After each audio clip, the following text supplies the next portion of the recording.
मेरी मम्मी बहुत खूबसूरत थी। पापा रिक्शा ड्राइवर थे। घर में गरीबी का बसेरा था। अपनी ख्वाहिश पूरी करने के लिए एक दिन माँ रामू नाम के एक आदमी के साथ चक्कर चलाकर हमें छोड़कर चली गई। मेरी माँ का नाम शीला था।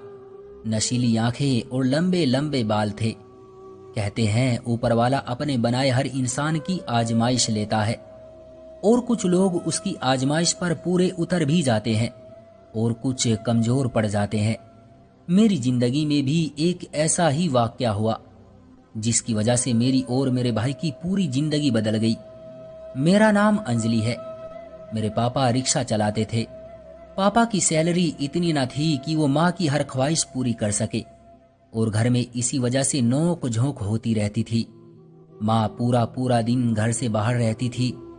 जब रात को घर पहुंचती तो किसी से बात ना करती और सो जाती, जैसे उनका अपने पति और औलाद से कोई रिश्ता ना हो।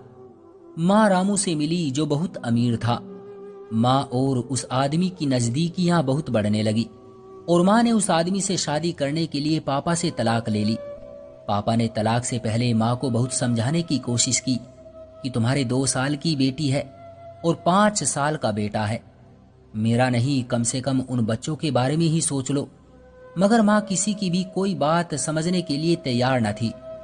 उन्हें सिर्फ अपनी ख्वाहिशों की परवाह थी, और उसी वजह से मेरी माँ पापा की तलाक हो गई। जिस वक्त मुझे और मेरे भाई को उनकी सबसे ज्यादा जरूरत थी, वो हमें दुनिया के इस अंधेरे में अकेला छोड़ गई थी। पापा और भगवान के सिवा हमारे पास कोई दूसरा सहारा ना था। जब किसी माँ को अपनी औलाद को प्यार करता देखती तो उस माँ की ममता को देखकर मेरा दिल रो पड़ता, और घंटों अकेले बैठकर रोया करती थी। सर्दियों में जब सभी बच्चे अपनी माँ के आंचल के साए में सो रहे होते, तो हम दोनों बहन भाई रात की तेज हवाओं के झोंके से डर जाते। तो तब हम दोनों एक दीवार के साथ घंटों अपना सर जमीन की आगोश में रख कर सो जाते, और भगवान से प्रार्थना करते कि हे ऊपर वाले, इस रात की स्याही को जल्द खत्म कर दे। तकलीफ जब ज्यादा होती, जब अपनों से ज्यादा गैर हमारे पड़ोसी हमें तरस खाकर ये कहते, ये लो खाना, हमारे घर आओ खाना खा लो। कुछ लोग तरस खाकर अपने बच्चों के पहने हुए कपड़े मुझे और मेरे भाई को दे देते। हम उन्हें बड़ी खुशी खुशी पहनकर अपने समय को गुजार देते। लोग कहते हैं कि मेरी आंखों में बहुत दर्द है। उन दर्द के साए में मैंने जीना सीख लिया था। मुझे अपनी माँ से नफरत हो चुकी थी। उसने कभी ये जानने की भी कोशिश न की थी कि उसकी औलाद किस हाल में है। कभी भी हमसे मिलने नहीं आती थी। वो औरत माँ कहलाने के बिल्कुल लायक नहीं थी। अपनी माँ से धोखा खाने के बाद अब मुझे किसी भी रिश्ते पर भरोसा नहीं था। मेरे पापा ने हमें पाल पोस कर बड़ा किया और हमारे लिए मेहनत करते थे ताकि हमें 2 वक्त की रोटी मिल सके। मैं और मेरे भाई गरीबी की वजह से पढ़ाई हासिल ना कर पाए थे। वक्त तेजी से गुजरता गया और देखते ही देखते जिंदगी के 10 साल गुजर गए। वक्त के साथ जिंदगी बहुत बदल चुकी थी। अब मेरे पापा भी दूसरी शादी कर चुके थे। उस औरत का नाम पायल था। वो भी तलाकशुदा थी और पापा को खुश करने के लिए हर समय बनी संवरी रहती थी। सौतेली माँ के आने के बाद अब पापा भी काफी बदल चुके थे, और वो औरत पत्नी होने के भी सभी फर्ज निभा रही थी। लेकिन वो हमें औलाद की तरह नहीं अपना पाई। हमारा दोनों बहन भाई का मिलना जुलना खानदान से भी खत्म कर दिया था। मैं पूरा पूरा दिन अकेली कमरे में गुजार देती थी। इस औरत का व्यवहार हम दोनों बहन भाइयों से बिल्कुल अच्छा नहीं था।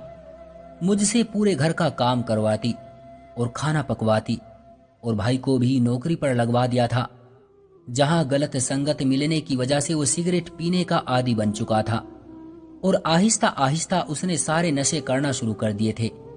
उस औरत ने मुझे शिक्षा तक ना हासिल करने दी और ना ही मुझे अच्छे और बुरे की तमीज समझाई। उस औरत की एक माँ और 2 शादीशुदा बहनें और एक भाई था। उसके घर वाले अक्सर आया करते थे। उसके भाई की नीयत सही नहीं थी। वो मुझे गलत नजरों से देखता, कभी किसी बहाने से मेरा हाथ पकड़ता और कभी किसी बहाने से मेरे पास आकर बैठ जाता। मैंने उसकी शिकायत अपनी सौतेली माँ से की तो उसने उल्टा मुझे ही डांटा धमकाया और घरवालों की नजर में मुझे गलत साबित कर दिया था कि मुझ पर कोई यकीन ना करे।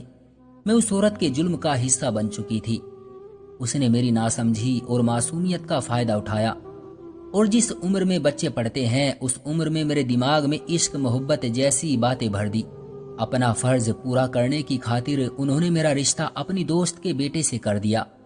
रिश्ते के वक्त मैं 15 साल की थी, और 1 साल गुजरने के बाद आपस में कुछ झगड़ों की वजह से रिश्ता मेरी सौतेली माँ ने खत्म कर दिया। सौतेली माँ मुझसे किसी न किसी तरह से जान छुड़ाना चाहती थी। फिर उन्होंने मेरा रिश्ता एक 26 साल के लड़के से कर दिया। उसका गेहुआ रंग था, वो भी गरीब घराने से संबंध रखता था और रिक्शा चलाता था। रिश्ते के बाद वक्त तेजी से गुजरता गया। अब मेरी उम्र 18 साल हो चुकी थी। शादी की तैयारियां हो रही थी। एक दिन मैं और मेरा भाई शादी का सामान लेने बाजार गए। वहां से वापसी पर देखा तो एक औरत रोड पर भीख मांग रही थी। उसकी आवाज कान में आई तो हम दोनों ने पलटकर देखा। वो कोई और नहीं, हमारी माँ थी। वो हमें पहचान न सकी, लेकिन हमने उन्हें बताया कि हम उन्हीं की औलाद हैं।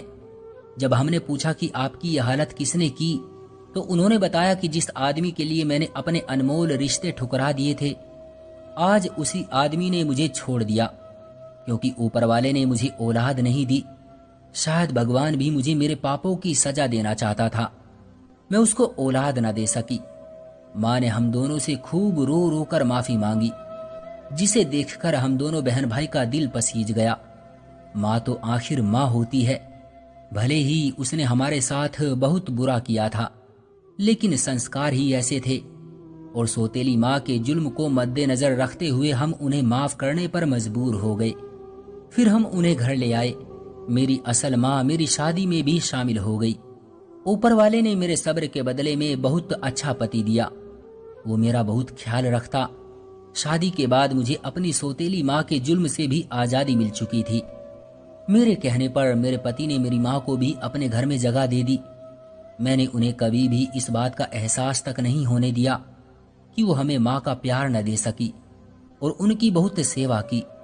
मैं ऊपर वाले का धन्यवाद करती हूँ कि मुझे अपनी इस नई जिंदगी में सुकून, मोहब्बत और वो सब कुछ मिल गया है जिसकी मुझे चाहत थी। तो दोस्तों, ये थी हमारी आज की कहानी। उम्मीद करते हैं आपको पसंद आई होगी। आपका क्या कहना है कमेंट करके हमें जरूर बताएं।